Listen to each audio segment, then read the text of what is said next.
I asked ChatGPT, which is an artificial intelligence, what the best exotic pets would be, and this was the result. I asked it what the top 5 exotic pets are, and the first thing it answered was this. Remember, each of these animals has specific care requirements, and it's crucial to thoroughly research and understand their needs before considering them as pets, which is what I always tell you before every video. ¿Cierto? Also, always make sure you can provide a suitable environment and meet the legal requirements to have these exotic pets in your area, which is absolutely true. And well, ChatGPT, thank you very much for always caring about nature and the conservation of animals. All right, let's get started. And if you don't believe that the artificial intelligence said that, I'll be showing you the screenshot here. It's in English and I've already translated it for you, but it'll be there. By the way, we're not only going to mention the top 5 exotic pets according to ChatGPT, that is artificial intelligence, but also my own. And this is going to be based on how rewarding it is to keep the pet, how much happiness it will bring you in general. So knowing all this, let's get started. Honorable mentions.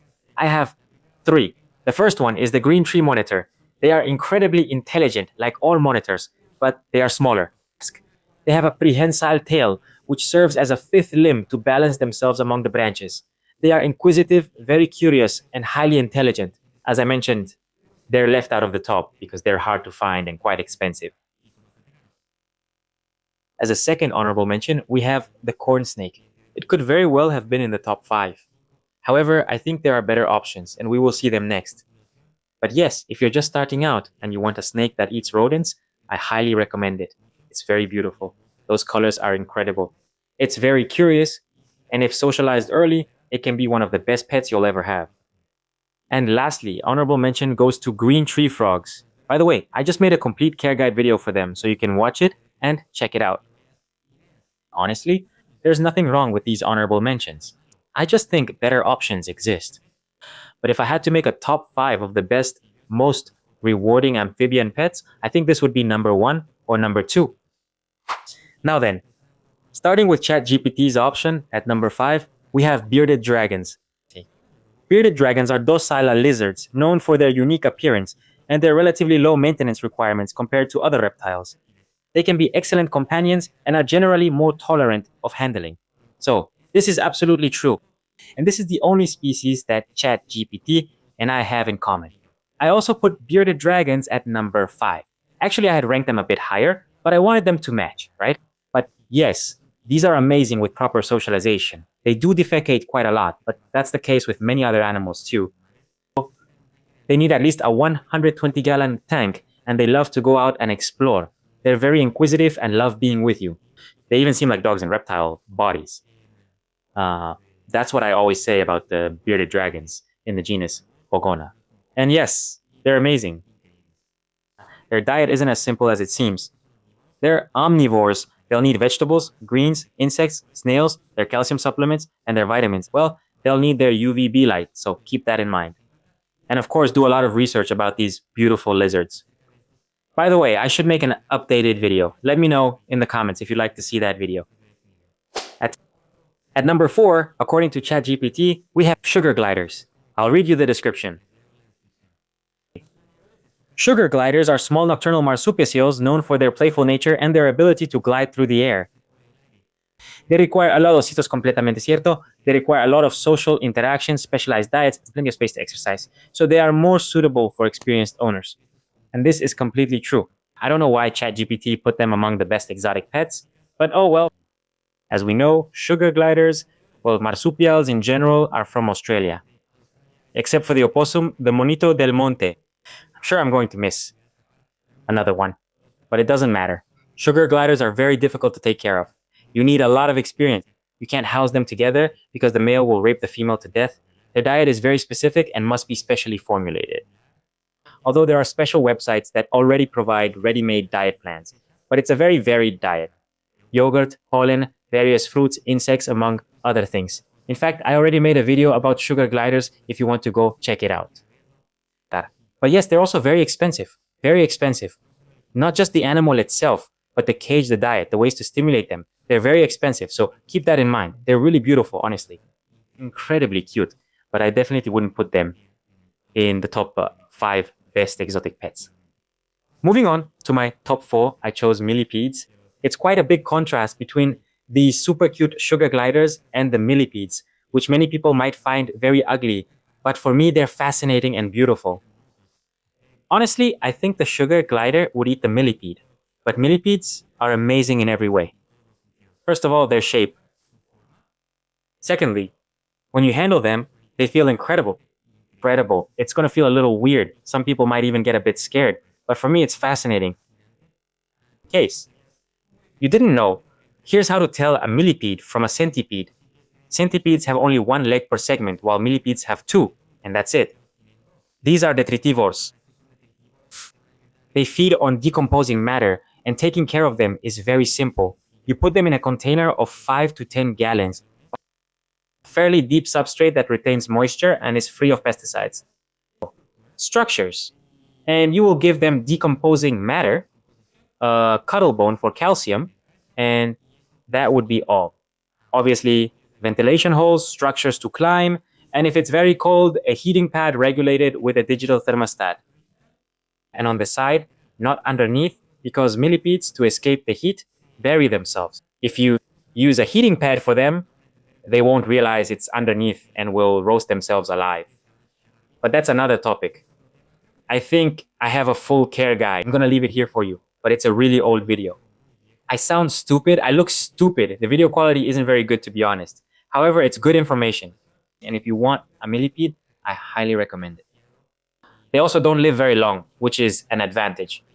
Anyway, I'm rambling and seem to be talking about the top one. Let's continue. On the bronze podium, according to ChatGPT, we have ball pythons. Ball pythons are popular pet snakes because of their manageable size, gentle temperament, and relatively low care requirements. They are a good choice for reptile enthusiasts and those interested in having a snake. And well, I can't complain. Ball pythons are very rewarding. They make great pets for beginners and are relatively inexpensive. Although you need a 120-gallon tank, which is quite large.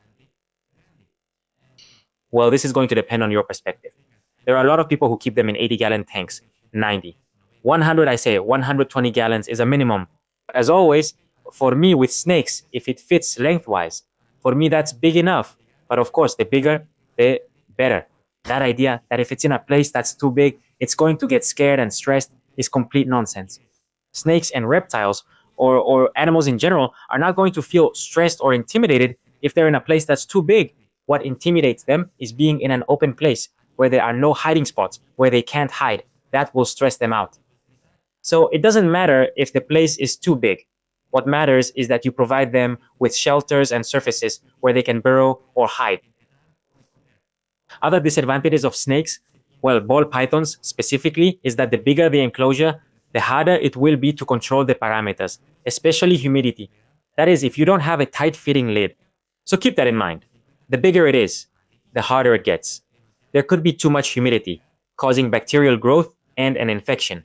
Or there could be too little humidity. Humidity can cause retained shed and other diseases that come from that.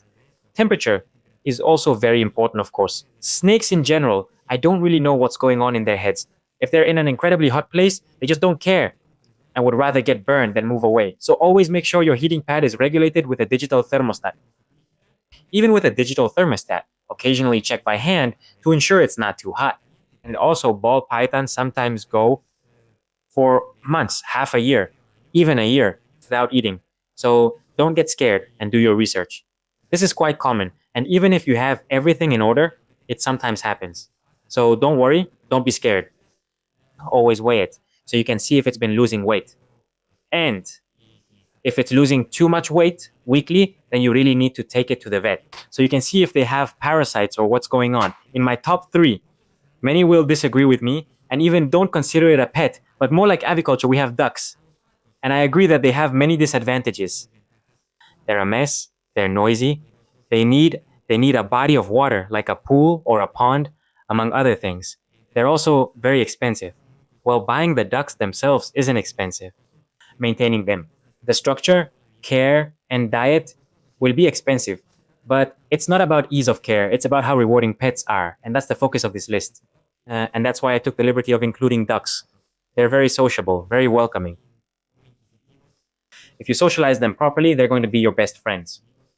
It's really fun to watch them. They help you with pests by eating insects. And well, they're also going to eat your crops if you have them around. But anyway, the point is that they're incredible pets, very rewarding. And for me, watching poultry grow, chickens, ducks, geese, quails is one of the best things. If you have a lake or any body of water, get ducks if you can. I assure you, it'll be one of the best things you'll ever do. Moving on to the second to last option from ChatGPT, we have Cockatiels. Cockatiels are a common choice for bird lovers looking for an exotic pet. They are intelligent, social, and can be trained to mimic sounds and perform tricks. They require social interaction, mental stimulation, and a spacious cage. All of this is true, but top two, no way. Well, you already know that birds and I don't get along very well. Anything that has wings and can fly, for me, is not a good pet. I mean, I just mentioned ducks, but that's different. How? I don't know. But cockatiels are definitely not good pets. Because, first of all, they're indoor animals. Indoor birds, for me, are bad pets. They shed a lot of feathers. They poop every 15 minutes. They're very noisy. And yes, they're very intelligent. But this adds a level of complexity to their care. And I want to make something clear.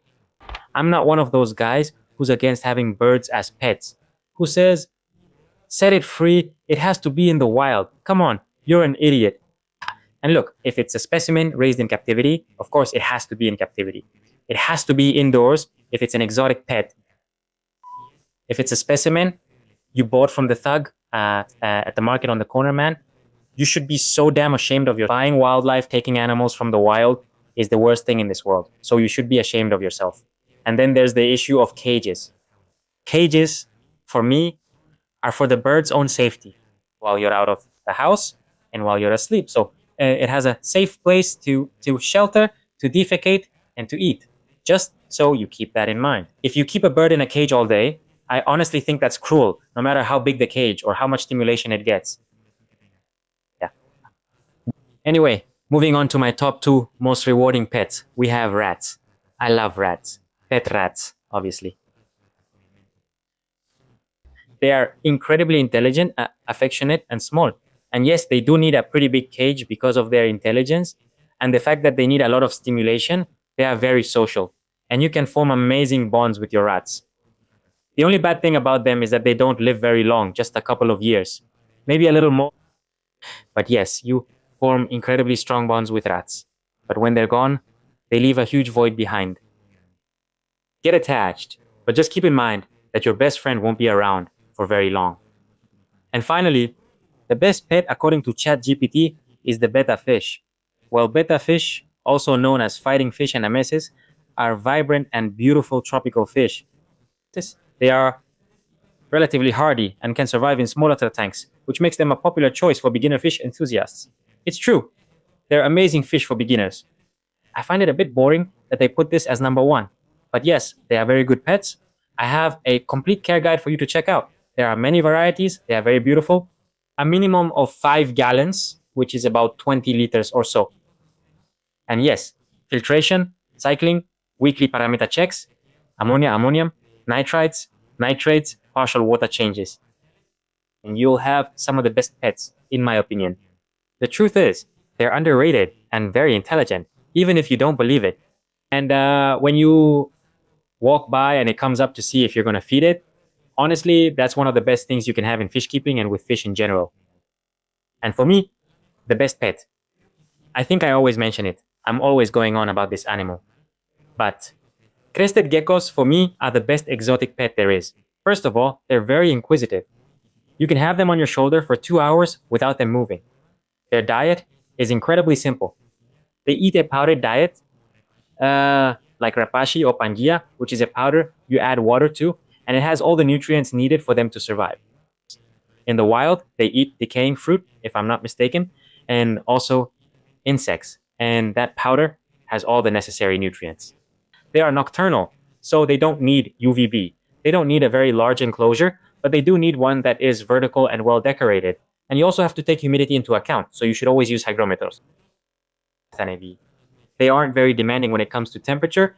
If you're comfortable, they'll be comfortable too. And well, I also have a complete care guide, as always, for almost all the animals I review. So, you can check out my profile, subscribe, and well, that's it for this video. I hope you liked the video. If you did, subscribe, Give it a like, and tell me what you want to see down in the comments. I already saw the comments on the last video about turtles that a lot of people don't like me swearing. I don't give a damn. Well, as I always say, remember to follow me and love nature. Thank you.